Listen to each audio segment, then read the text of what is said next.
we're going to give you a little demonstration. This exercise is in your book and your manual, but we wanted to show you kind of what we meant. It's a way to practice developing your skill at multitasking or multi-tracking at the same time. And obviously, this is for a group of 4, it's important to be able to keep your ability to focus while other things are going on, and to either incorporate them into your message or have information for later, right? And this is one of the reasons we want you to have a topic that you're so familiar with that you're not going to be distracted. Well, we won't do that part anyway. Right, not this time. Right, Yeah. this is okay. So one of the things that helps is what we call soft focus or peripheral vision. So I'm not staring intently right there. I am looking at you, but I'm also noticing what's going on the peripheral and the sides. Because when I'm training, this is my field of group and understanding. So I need to really be aware of all kinds of movements and dynamics. And I think it's important as well to allow it to stay peripheral. If you have somebody fussing over here, and maybe the whole group doesn't see it, if they fuss and you go like that, once again, Yes. they're going to follow your eyes and your lead. If it's a quick thing, so if you just go like this and it's within your presentation, they may not. But if somebody does something, you go like that, they are going to tend Everyone to will look. right. Yeah. So it's not just be aware of peripheral, allow it to stay peripheral as you evaluate it. Right. And the other would be then to quiet your inner dialogue so that you can be more focused out here. Mm-hmm. So in other words, I'm presenting, I'm aware of my topic, I'm aware of my gestures, which we sort of want to become more automatic, and I'm aware of how my group is behaving. I'm not thinking about what are they thinking about me, or what is my dinner going to be tomorrow, or I'm staying in this environment, in this realm. Right? So that's the intention of this exercise, is just a fun way to practice it. So we'll start with groups of 4 and identify each person. One's an A, B, C, or D. So just to quickly identify that. I have 2 rounds, so obviously building success. So if I was D, right, so I'm going to stand here. I'm the person who's practicing multitasking. Al's going to stand just slightly off to one side or the other, and he's going to just talk in short phrases. So just demonstrate. So All right. So caterpillars, things that cars do. Things that cars do. White boards, Whiteboards. green sky. Green sky.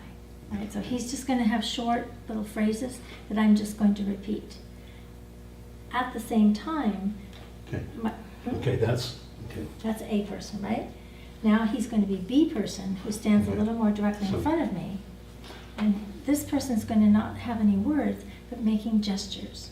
And we want to make them, it's not a cog or Fairly anything. It's big, just yeah. it's gentle, especially at first. Remember, we're always looking for success, and then we build on success with practice. So we're just going to do gestures like this. I'm going to open here. I'm going to go up. All right. So I'm not going to make He's them not fast. trying to trick me. He's just going to make some gestures, not real fast, not teeny tiny, but just in Just general. enough so that she has a chance to match. right? So I have 2 things going on already. I'm paying attention to the words that the A person's doing and the movements of my B person. Behind me, I have a C person who next round will have a task. This time his or her job is just to notice if my shoulders start going up like this, or I'm not breathing, or anything that's going to distract or build tension. We may set up a signal that he'll just tap my shoulder and I'll take a breath or something like that. We can pre-do that. So C's job, let me see if we can get to there. C's job is to stand behind me and monitor any tension or lack of breath in my body and just help me reduce that. So I'm feeling well supported, right? So that would be round 1. Once you can do that and have some fun with it, then A and B will do the same thing. The one will give short phrases. They don't have to necessarily make sense, 2-3 words. Make some random gestures. So I'm doing both of those, while C person now is going to tell a story. It could be just a short story. You don't want to start doing this for more than a minute or 2 at a time.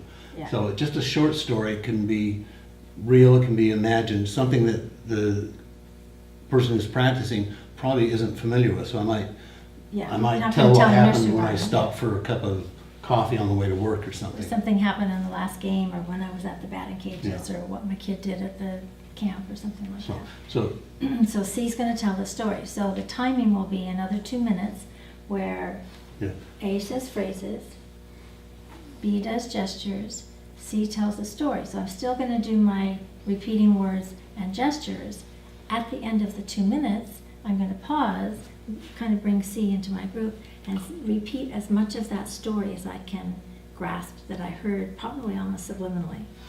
You know, what's funny too is how often the person who's giving the random words Starts to, yes. well, because they're going to hear what's going on, and their tendency is to start putting in phrases or words that have something to do with the story. Yes. So that's kind of fun. And the gestures will start to match too. That's that natural rapport we're always wanting to get into.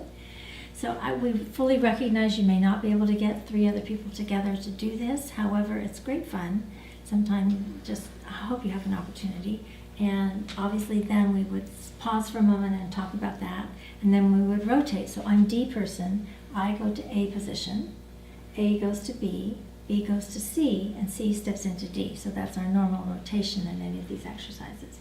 And I encourage you, sometimes depending on what you're teaching, this is a fun way to build that sense of success in multitasking systems. And then we'd love for you to just... And I think especially when you think about athletes, how many distractions there are. You look at the Olympic gymnasts, Yes. where they may be doing a routine, and there's, the uneven parallel bars or whatever it might be are going off to the side, and somebody cheers or something happens. Well, they've got the music Yeah. of Florex going on over there that may not match the rhythm of your vault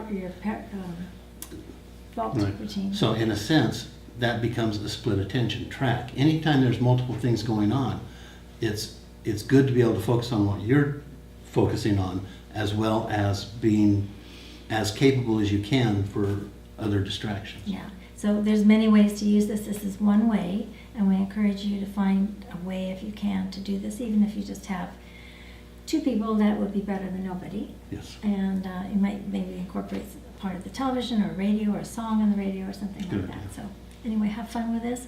And all we want you to do is describe what your experience was in that multitasking. And remember, to be aware about it. Be kind to yourself. It is a stretch. Right. And breathe. And obviously, before I begin, I want to access my state of willingness to play. Curiosity is a discovery exercise, so we don't expect, again, recovery is more important than perfect. Yes? And then, and just about 2 minutes is the length of the exercise. Okay, we'll be back in a moment. Thank you.